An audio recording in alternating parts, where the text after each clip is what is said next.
سر جس دو ریاستی حل کی بات کی جا رہی ہے اس میں اگر بالفرض حماس اسے تسلیم کر لیتا ہے تو اگلا مرحلہ تو واضح طور پر یہ بنتا ہے کہ مسلم ورلڈ بھی اسرائیل کو ایک ریاست تسلیم کرے. کیا یہ اتنا آسان ہو پائے گا مسلم دنیا کے لیے؟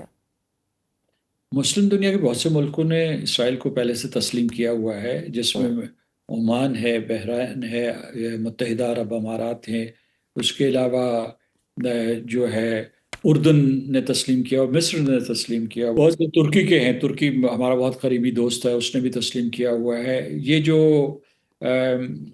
ہم جیسا ملک ہے پاکستان جو ہے، اس نے یہ اصولی موقف لیا ہے. قائد اعظم کی ہدایت تھی، قائد اعظم کی بصیرت تھی، اور اس کے بعد جو ہے ہم اس موقع پہ قائم رہے ہیں کہ فلسطینیوں کو ان کا حق خود ارادیت دیا جائے اور ان کو ایک آزاد اور خود مختار ریاست دی جائے. اس کے سلسلے میں اقوام متحدہ کی 3/4 ممبرشپ نے یہ انڈورس کر دیا ایک فلسطینی ریاست کو. آگے مسئلہ یہ ہے کہ وہ تو مطلب ہے، لیکن اس سے سیکیورٹی کونسل میں جانا ہے. صرف سیکیورٹی کونسل فیصلہ کر سکتی ہے اس کو وہاں، اور امریکہ کا ویٹو ہے. امریکہ نے اب تک جو ہے اجازت نہیں دی کہ فلسطین کو بحیثیت ریاست تسلیم کیا جائے. لیکن اتنے ممالک نے اسے تسلیم کر لیا ہے. سوال یہ پیدا ہوتا ہے کہ کیا اس کے ریاست قائم کرنے کے لیے جو شرائط ہوتی ہیں وہ فلسطین پوری کر سکے گا یا نہیں، اسرائیل کی قبضے کی وجہ سے. اس میں کہ ایک متصل ریاست ہو، خود مختار ہو، اپنا دفاع کر سکے، اور جو بارڈرز اس کی پری 1967 ہوں. یہ وہ کچھ شرائط ہیں، اور خاص طور سے کانٹیگیوٹی جو ہے، کانٹیگیوٹی آف دا ٹیریٹری.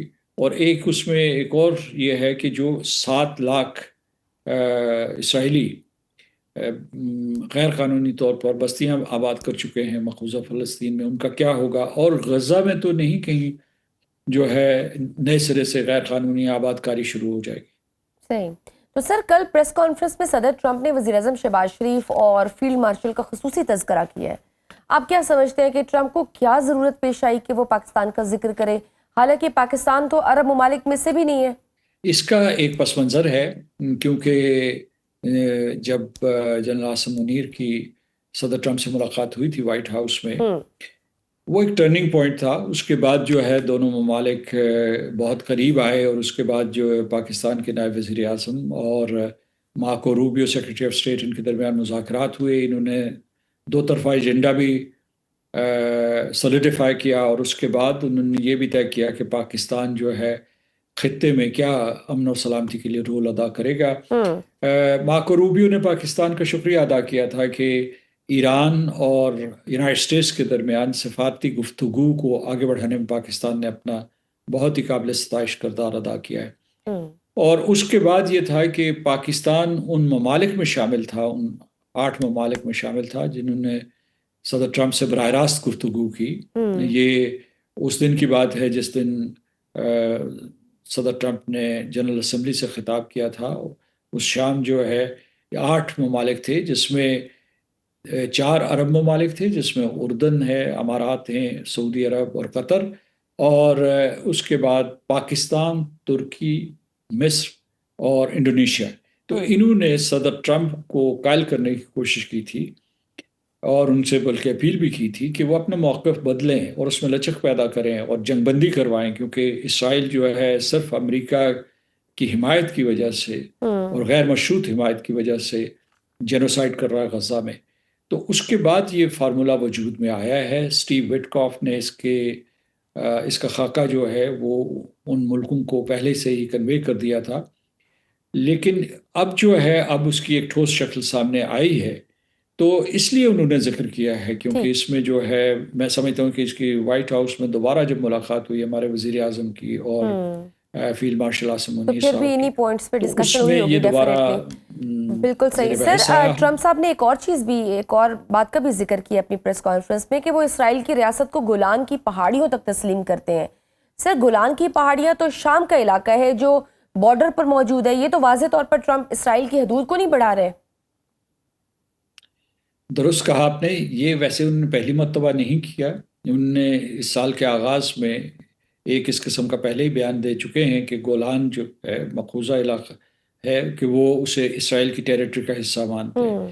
ابھی دیکھنا یہ ہے کہ اسرائیل کا یہ تو ابھی وہ جو ہے دنیا کے پریشر اور امریکی پبلک کے پریشر کی وجہ سے اور جو دنیا کے شہری ہیں ان کے پریشر کی وجہ سے اسرائیل اپنے موقف سے یا اپنے آپریشن سے تھوڑا سا پیچھے ہٹنے کے لیے تیار ہوا ہے، لیکن اپنی جگہ پہ یہ بحث جاری ہے کہ نتن یاہو وسیع تر اسرائیل یا گریٹر اسرائیل کے لیے کام کرنا چاہتے ہیں اور اس کی ٹیریٹری کی حدود جو ہے وہ گولان، لبنان، اس کے علاوہ جو ہے سیریا کے کئی علاقے مثلا دروز ٹیریٹری ہے، کرد ٹیریٹری ہے، ان کو حصے بکھرے کر کے ان میں سے کچھ حصوں کو اپنے ساتھ ملانا چاہتے ہیں، عراق کا کچھ خطہ اور سعودی عرب کا کچھ خطہ۔ میرا خیال ہے کہ یہ جو معاہدہ کیا گیا ہے اس میں جو عرب ممالک ہے ان کا ایک مطمع نظر یہ ہے کہ کسی طریقے سے دے پش اسرائیل بیک اور اسے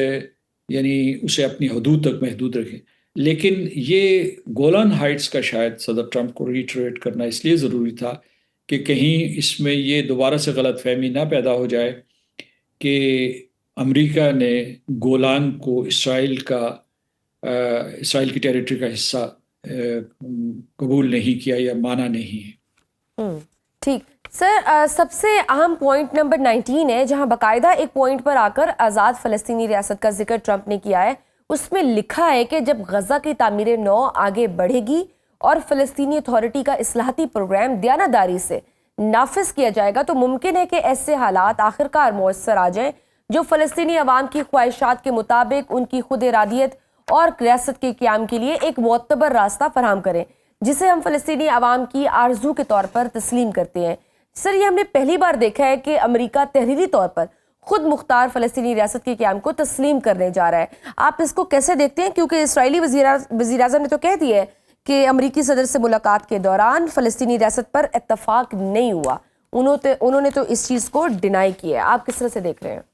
آپ نے صحیح نشاندہی کی ہے کہ ایک طرف امریکہ نے اس کا اشارہ دیا ہے، بہت محتاط اور مشروط سا اشارہ کیا ہے کہ آپ نے دیکھا کہ آپ نے جو کہہ رہے تھے تو اس میں اگر کا لفظ ifs and buts کے بہت سے شامل ہیں، اور اسرائیل نے اس پروپوزیشن کو یکسر مسترد کیا ہوا ہے۔ تو یہ جو ہے یہ یعنی مطلب یہ ہے کہ اسے آپ امریکہ کی 100% کمٹمنٹ نہ سمجھیں، اسے کنڈیشنل کمٹمنٹ ہے، اور وہ کنڈیشنز پوری ہوں گی یا نہیں امریکہ کے نقطہ نظر سے یہ الگ بات ہے۔ اس کی بڑی وجہ یہ ہے کہ جو اے پیک ہے یا جو اسرائیلی لابی ہے وہ امریکہ میں بہت مضبوط ہے، اس کا سینٹ کے اوپر، ہاؤس آف ریپریزنٹیٹیوز کے اوپر، اس کے بعد ایڈمنسٹریشن میں، تمام کلیدی اداروں میں، تمام حساس اداروں میں اس کا بہت اثر و رسوخ ہے، اور الیکٹوریٹ بھی جو ہے وہ بھی جو اسرائیل کے جس طریقے سے جو دیا ہوا روڈ میپ ہوتا ہے اس کے مطابق آگے جاتی ہے۔ الیکٹوریٹ کچھ آزاد ہو رہی ہے، اور خود صدر ٹرمپ کی میگا بیس سے بہت سی ایسی آوازیں، اسرائیل مخالف آوازیں اٹھ رہی ہیں، نتن یاہو مخالف آوازیں اٹھ رہی ہیں، تو لیکن دنیا کا بھی پریشر تھا کہ امریکہ کے جو سارے کے سارے مغربی یورپ کے حلیف ہیں یا کینیڈا اور آسٹریلیا اور لاطینی امریکہ میں ان کے جو حلیف تھے انہوں نے تسلیم کر لیا ہے۔